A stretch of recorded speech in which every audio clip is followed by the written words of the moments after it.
الحمد لله وحده والصلاة والسلام على من لا نبي بعده أما بعد فأعوذ بالله من الشيطان الرجيم رب اشرح لي صدري ويسر لي أمري واحلل عقدة من لساني يفقه قولي ربنا زدنا علما سبحانك لا علم لنا إلا ما علمتنا إنك أنت العليم الحكيم۔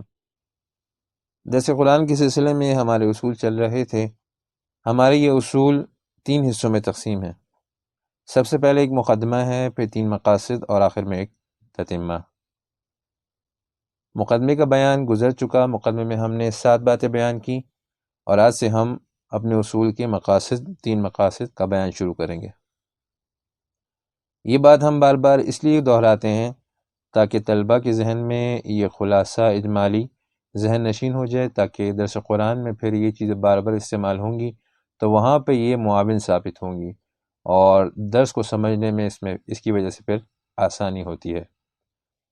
تو آج ہم مقاصد شروع کریں گے، 3 مقاصد۔ ان 3 مقاصد کی تفصیل کچھ یوں ہے کہ یہ مقاصد 3 قسم کے ہیں۔ ایک وہ مقاصد ہیں جن کا تعلق پورے قرآن کے ساتھ ہے۔ دوسرے نمبر پر وہ مقاصد ہیں کہ جن کا تعلق پوری سورت کے ساتھ ہوتا ہے۔ تیسری قسم کے مقاصد وہ ہیں جن کا تعلق مختلف آیات کے ساتھ ہوتا ہے۔ تو پہلے قسم کے مقاصد کا تعلق پورے قرآن کے ساتھ ہوا، دوسری قسم کے مقاصد کا تعلق پوری سورت کے ساتھ ہوا، اور تیسری قسم کے مقاصد کا تعلق مختلف آیاتوں کے ساتھ ہوا۔ ان تینوں مقاصد کی تفصیل اپنی اپنی جگہ پہ آ جائے گی۔ آج ہم پہلے مقاصد یعنی وہ مقاصد جن کا تعلق پورے قرآن کے ساتھ ہوتا ہے اس کا بیان کریں گے۔ یہ مقاصد 6 ہیں: توحید، رسالت، صدق القرآن، ایمان بالآخرہ، جہاد، انفاق فی سبیل اللہ۔ تو یہ 6 مقاصد ہیں جن کا تعلق پورے قرآن کے ساتھ ہے۔ تو بعض علماء نے اس کو اسی طریقے پر بیان کیا ہے کہ یہ 6 ہیں، جیسا کہ علامہ شبیر احمد عثمانی رحمہ اللہ نے بھی 6 ذکر کیے ہیں۔ دوسرا طریقہ، بعض علماء 8 مقاصد بیان کرتے ہیں، جن میں سے 6 تو یہی مذکورہ اور 7ویں نمبر پر تنظیم اور 8ویں نمبر پر آداب ذکر کرتے ہیں بعض علماء۔ وہ کہتے ہیں کہ آداب ممد و معاون ہیں تنظیم کے لیے، پھر تنظیم معاون بنتی ہے انفاق کے لیے، اور انفاق معاون ہے جہاد کا، اور جہاد معاون ہے تصدیق آخرت کا، پھر یہ معاون بنتا ہے تصدیق کتاب اللہ کا، اور یہ معاون ہے تصدیق رسول کا، اور رسول بھیجے گئے تھے توحید کے لیے۔ تو اس طرح وہ ان 8 کے درمیان ربط بھی بیان کرتے ہیں۔ ان میں سے پہلے 4 کو سوابق کہا جاتا ہے اور دوسرے 4 کو لواحق۔ وَكُلٌّ مِّنَ الثَّانِي تَفْرِيعٌ عَلَى السَّابِقِ وَكُلٌّ مِّنَ الْأَوْلَى مَبْدَأٌ لِلثَّانِي، یعنی ہر دوسرا پچھلے پر تفریع ہے اور ہر پچھلا مبدأ ہے اگلے کے لیے۔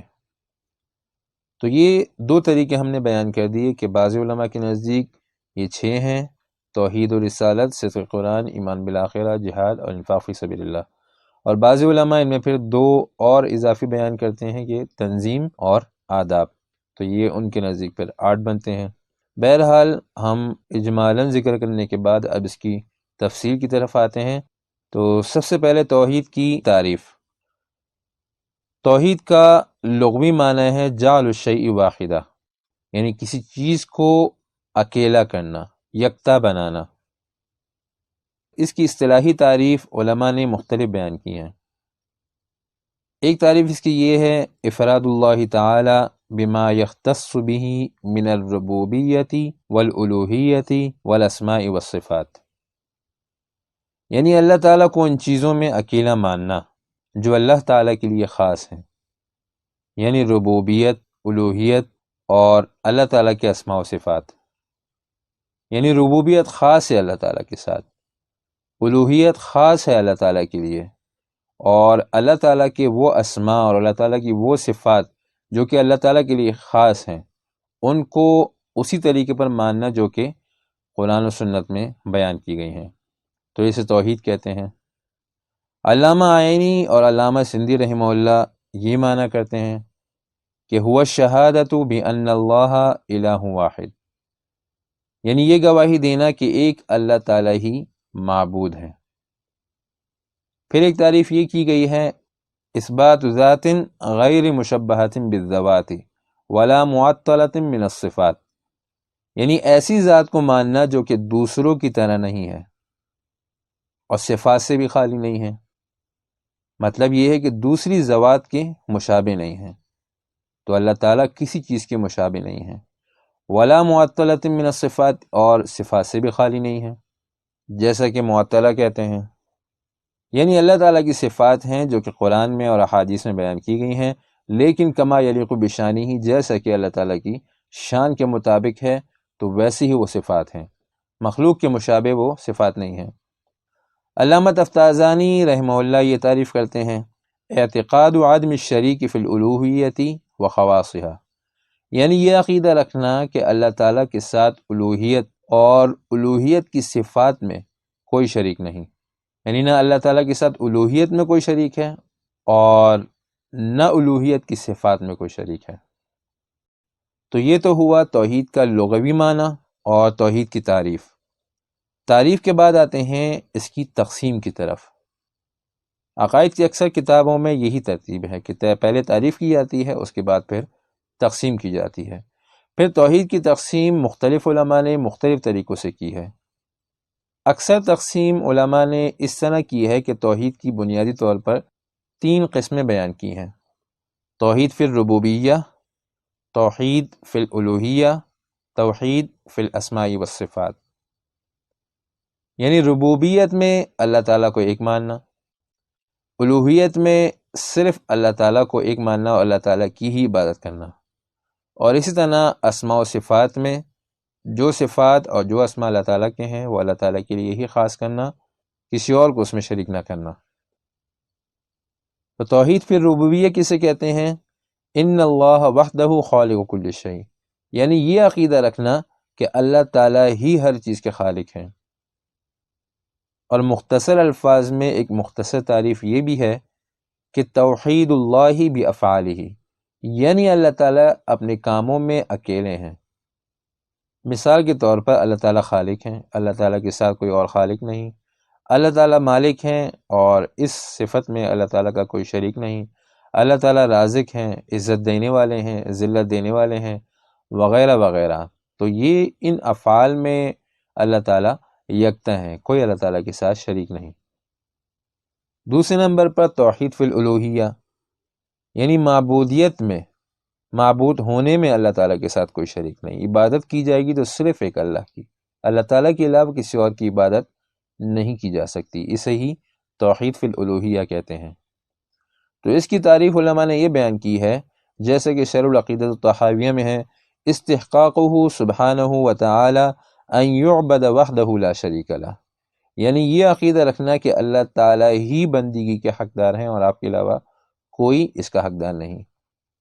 پھر اس کی بھی ایک مختصر تعریف علماء نے یہ بیان کی ہے کہ افراد اللہ بالعبادہ، اللہ تعالیٰ کو خاص کرنا عبادت میں اور اللہ تعالیٰ کی ہی بندگی کرنا۔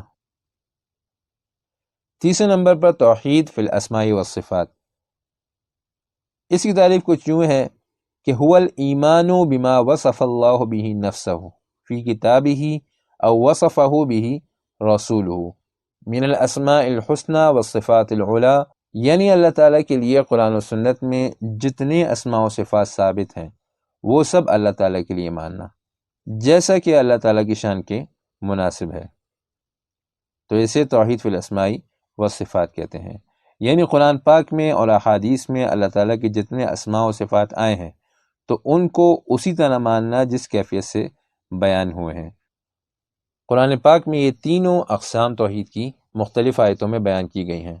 کبھی ایسا ہوتا ہے کہ ایک ہی آیت میں 2 قسم کی توحید بیان کی جاتی ہے، کبھی ایسا ہوتا ہے کہ ایک آیت میں ایک ہی توحید بیان کی جاتی ہے، اور کبھی ایسا ہوتا ہے کہ تینوں قسم کی توحید ایک ہی آیت میں بیان کی جاتی ہیں، لیکن یہ بہت کم ہوا ہے۔ جیسے کہ سورۃ مریم کی 65 نمبر آیت میں 65 میں تینوں قسم کی توحید یہ ایک ہی آیت میں اللہ تعالیٰ نے بیان کی ہے، رب السماوات والارض وما بینہما فاعبدہ واصطبر لعبادتہ هل تعلم له سمیہ۔ تو اس میں توحید فی الالوہیت کا ذکر بھی ہے، توحید فی الربوبیت کا بھی ذکر بھی ہے، توحید فی الاسماء والصفات کا بھی ذکر ہے۔ رب السماوات والارض وما بینہما، آسمانوں اور زمین کا رب، اور جو کچھ آسمانوں اور زمین کے درمیان میں ہے اس کا رب۔ تو یہ توحید فی الربوبیت کا ذکر ہے۔ فاعبدہ واصطبر لعبادتہ، ایک اللہ ہی کی عبادت کرو اور اس کی عبادت پر مضبوط ہو جاؤ، ثابت قدمی اختیار کرو۔ تو یہ فاعبدہ، ایک اللہ ہی کی عبادت کرو، تو یہ توحید فی الالوہیت ہے۔ هل تعلم له سمیہ، کیا سنا ہے تم نے اللہ تعالیٰ کی مثل کوئی نام؟ تو یہ توحید فی الاسماء والصفات۔ تو ایک ہی آیت میں توحید فی الربوبیت کا ذکر بھی ہے، توحید فی الالوہیت کا ذکر بھی ہے، اور توحید فی الاسماء والصفات کا ذکر بھی ہے۔ اسی طرح کبھی ایک ہی آیت میں دو قسم کی توحید ذکر کی جاتی ہے اور کبھی ایک قسم کی توحید۔ پھر اکثر ایسا ہوتا ہے کہ توحید فی الربوبیہ، توحید فی الاسماء والصفات یہ دلیل بنائے جاتے ہیں توحید فی الالوہیت کے لیے، یعنی ان کے ذریعے توحید فی الالوہیت پر استدلال کیا جاتا ہے۔ یعنی کبھی توحید فی الربوبیت بیان کی جاتی ہے اور ثابت کی جاتی ہے اس کے ذریعے توحید فی الالوہیت، کبھی توحید فی الاسماء والصفات ذکر کی جاتی ہے اور اس سے ثابت کی جاتی ہے توحید فی الالوہیت، یعنی اللہ تعالیٰ کی صفات بیان کی جاتی ہیں کہ جب خالق اللہ تعالیٰ ہے، مالک اللہ تعالیٰ ہے، رازق اللہ تعالیٰ ہے، تو وہی اس کا لائق ہے کہ اس کی عبادت کی جائے اور اس کے ساتھ اس کی عبادت میں کسی کو شریک نہ کیا جائے۔ یا اس طرح بیان کیا جاتا ہے کہ جب پالنے والا، رزق دینے والا اللہ تعالیٰ ہے تو پھر کوئی اور اس کا لائق نہیں کہ اس کی بات کی جائے۔ تو توحید فی الربوبیت کے ذریعے توحید فی الالوہیت پر استدلال کیا جاتا ہے، اور اکثر و بیشتر توحید فی الربوبیت ہی کو توحید فی الالوہیت کے لیے دلیل بنایا جاتا ہے، جیسا کہ سورہ بقرہ 21 نمبر آیت میں ہے، یا ایھا الناس اعبدوا ربکم الذی خلقکم، یا ایھا الناس اعبدوا، اے لوگو عبادت کرو۔ یہ حکم دیا گیا ہے، توحید فی الالوہیت ہے یہ۔ تو ربکم الذی خلقکم یہ دلیل ہے اس حکم کے لیے، یہ ایک دعویٰ ہے اعبدو، اور اس کے بعد دلیل بیان کی گئی ہے کہ ربکم، کہ تمہارا رب ہے، الذی خلقکم جس نے تمہیں پیدا کیا، والذین من قبلکم اور ان لوگوں کو جو تم سے پہلے تھے، لعلکم تتقون تاکہ تم تقوی اختیار کرو۔ تو اس آیت میں توحید فی الالوہیت کو ثابت کیا گیا ہے اور دلیل کے طور پر توحید فی الربوبیت کو ذکر کیا گیا ہے، یعنی اس کے ذریعے استدلال کیا گیا ہے توحید فی الالوہیت پر۔ اسی طرح سورۃ النمل میں 59 نمبر آیت سے لے کے 65 نمبر آیت تک یہی ذکر کیا گیا ہے کہ امن خلق السماوات والارض، کیا وہ ذات جس نے پیدا کیا آسمانوں کو اور زمین کو، وانزل لکم من السماء ماء اور نازل کیا تمہارے لیے آسمان سے پانی، فانبتنا بہ اور اگایا اس کے ذریعے حدائق باغ، ذات بہجۃ زینت والے، ما کان لکم ان تنبتوا شجرہا نہیں تھے تم کہ اگا سکتے اس کے درخت، اِلٰہ مع اللہ کیا ہے کوئی اللہ تعالیٰ کے ساتھ معبود؟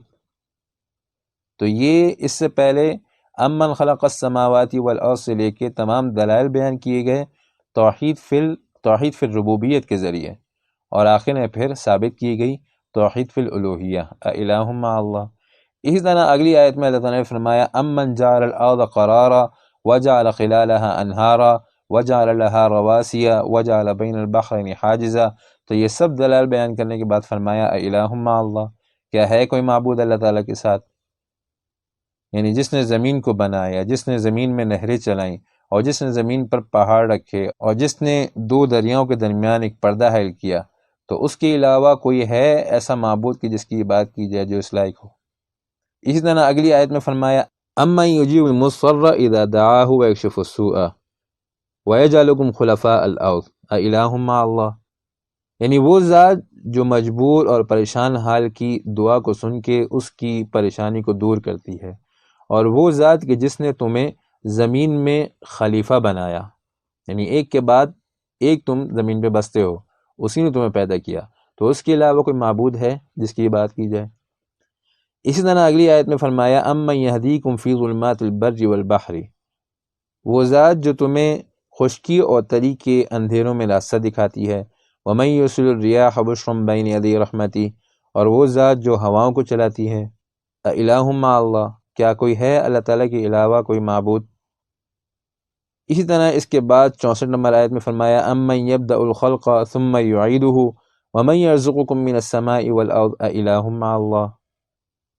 تو یہ سب توحید فی الربوبیت کے دلائل ہیں اور ثابت کر رہے ہیں توحید فی الالوہیت کو۔ تو قرآن پاک میں اکثر یہی طریقہ اور یہی اسلوب اختیار کیا گیا ہے۔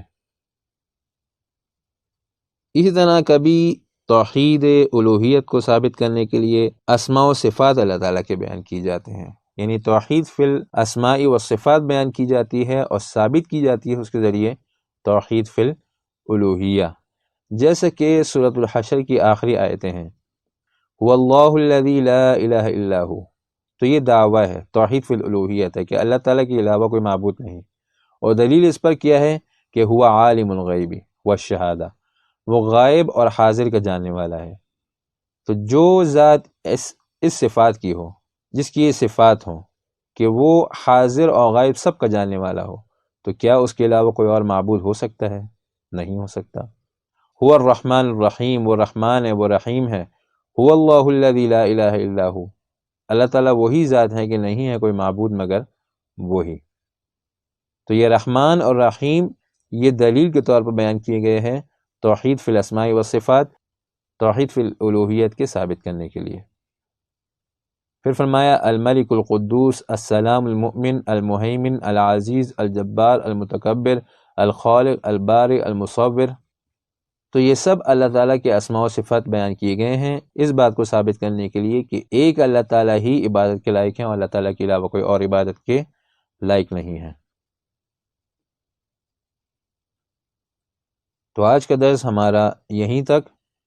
آج کے درس میں ہم نے آپ کو 3 مقاصد بیان کیے۔ سب سے پہلے یہ ہمارے اصول کا دوسرا موضوع 3 مقاصد، پھر 3 مقاصد ہم نے اجمالاً بیان کیے کہ ایک مقصد وہ ہیں کہ جن کا تعلق پورے قرآن کے ساتھ ہے، دوسرے نمبر پر مقاصد وہ ہیں کہ جن کا تعلق پوری سورت کے ساتھ ہوتا ہے، اور تیسرے نمبر کے مقاصد وہ ہیں کہ جن کا تعلق مختلف آیتوں کے ساتھ ہوتا ہے۔